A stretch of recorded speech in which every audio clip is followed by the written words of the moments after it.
siapkan hati kita untuk menyembah Tuhan Yesus. Haleluya Tuhan. Kau Tuhan jadi andalanku, hanya Kau Tuhan yang ku percaya di saat aku sudah tak mampu.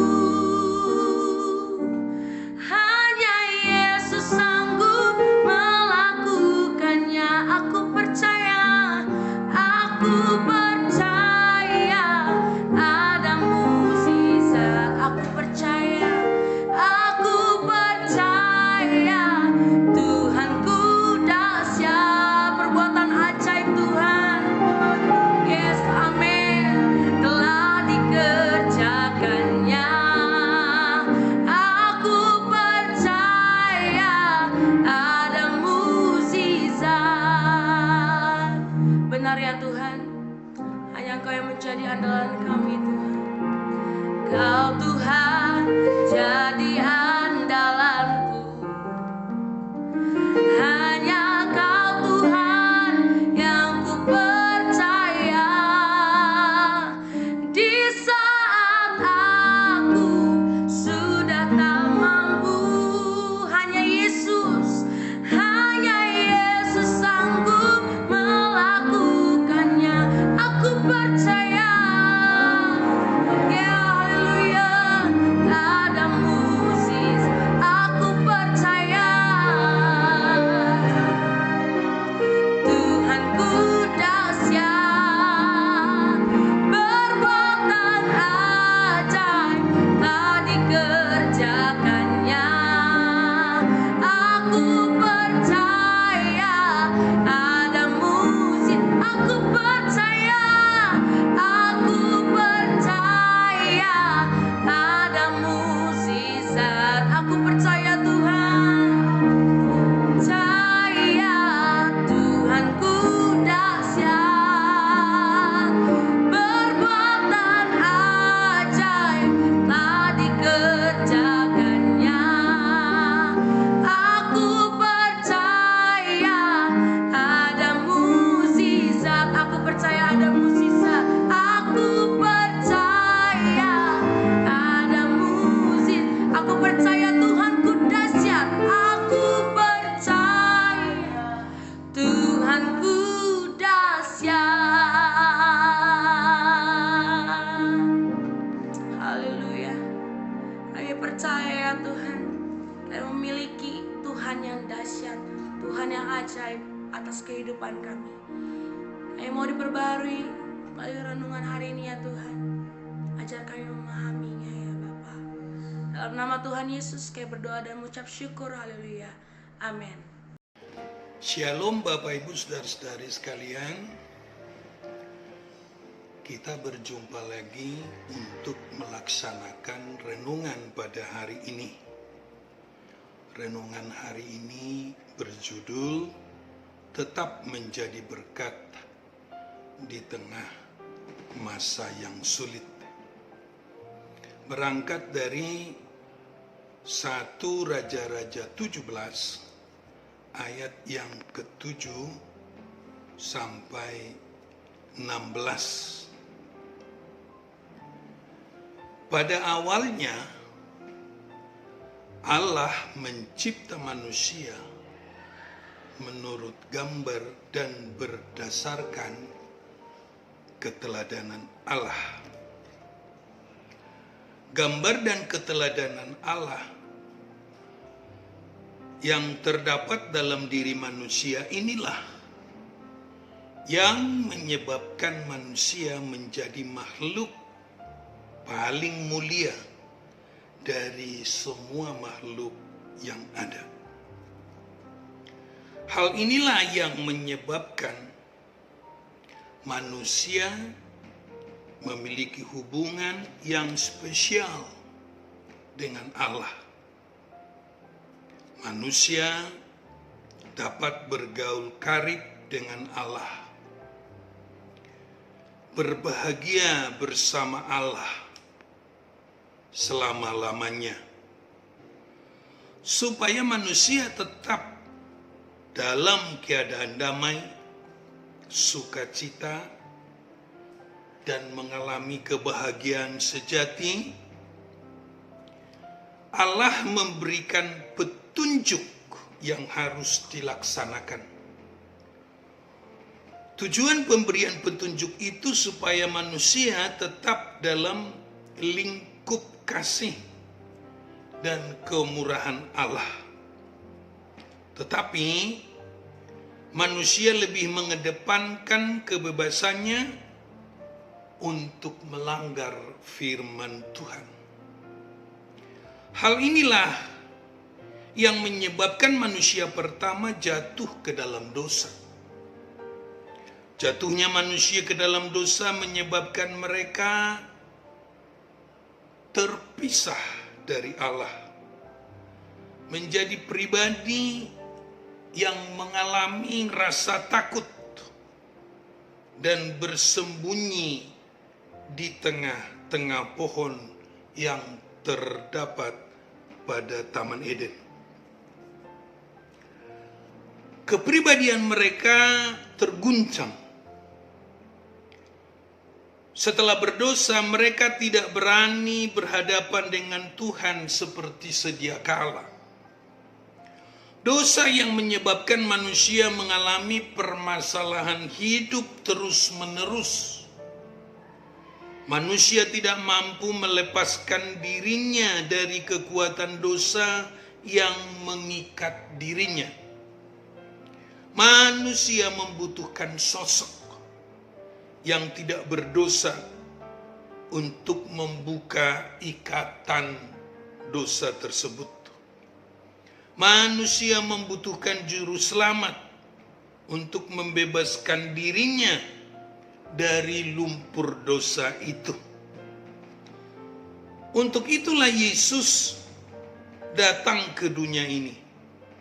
Ia datang untuk mengorbankan dirinya menjadi tumbal, menggantikan manusia berdosa.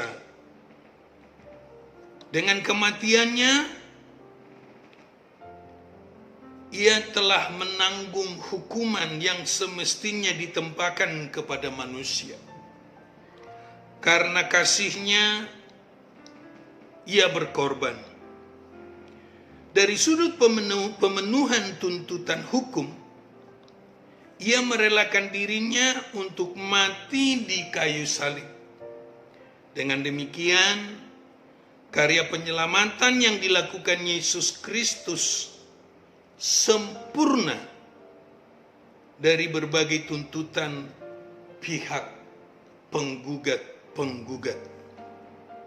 Hutang manusia karena dosanya telah lunas.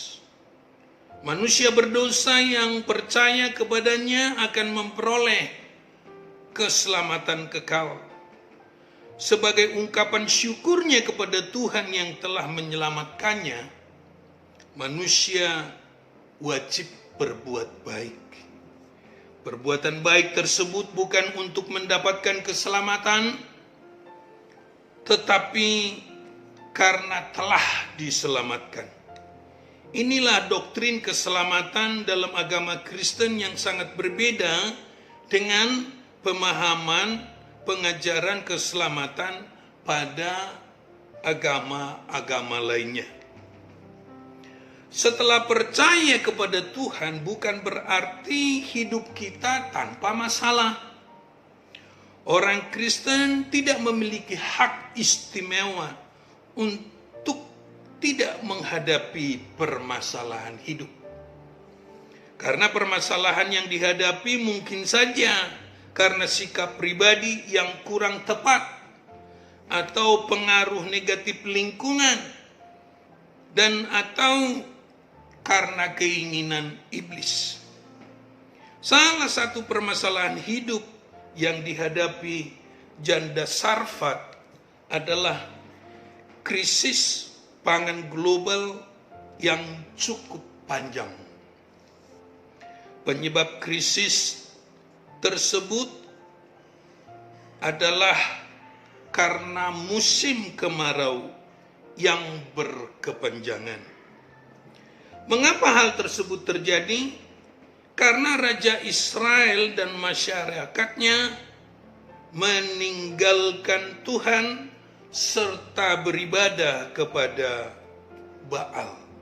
Akibatnya, krisis pangan tersebut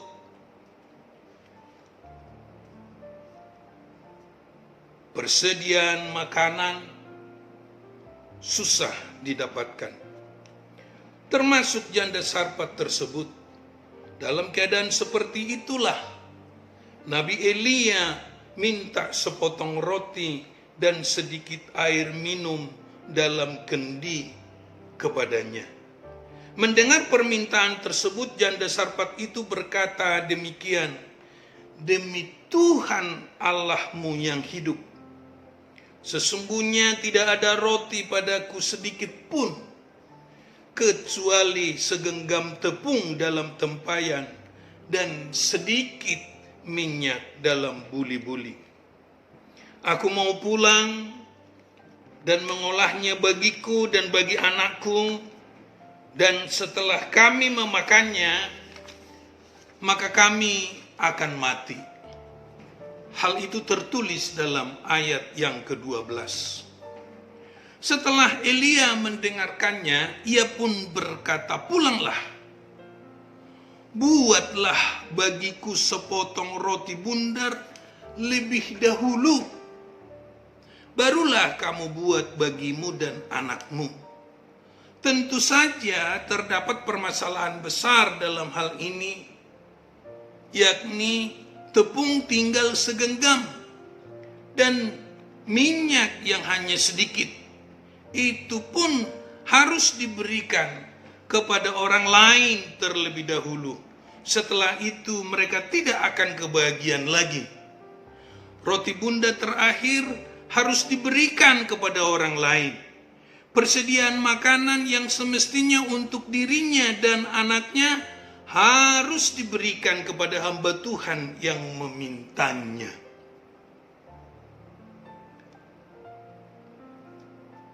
Hadirkan Tuhan dalam peristiwa itu? Apakah Tuhan hadir dalam kejadian itu? Apakah Tuhan betul-betul menyayangi umatnya? Pertanyaan seperti itu tentu saja terlintas dalam benak janda Sarfat. Apakah janda Sarfat percaya kepada Tuhan? Apakah janda Sarfat percaya bahwa yang dihadapinya seizin Tuhan? Apakah janda Sarfat dapat mengatasi keraguan yang muncul dalam hatinya? Apakah mereka mati setelah segenggam tepung itu habis? Itulah yang selalu bergejolak dalam hatinya. Walaupun bertentangan dengan pemikiran yang muncul ketika itu, ternyata janda Sarfat melakukannya seperti permintaan Nabi Elia. Setelah pergumulan berat, ia mengolah segenggam tepung yang tersisa untuk orang lain terlebih dahulu. Setelah itu, apa yang terjadi? Tepung dalam tempayan itu tidak habis, dan minyak dalam buli-buli itu tidak berkurang seperti yang difirmankan Tuhan kepadanya. Apa yang menyebabkan mujizat itu terjadi? Pertama, ia percaya kepada Tuhan dan firman-Nya dengan segenap hati.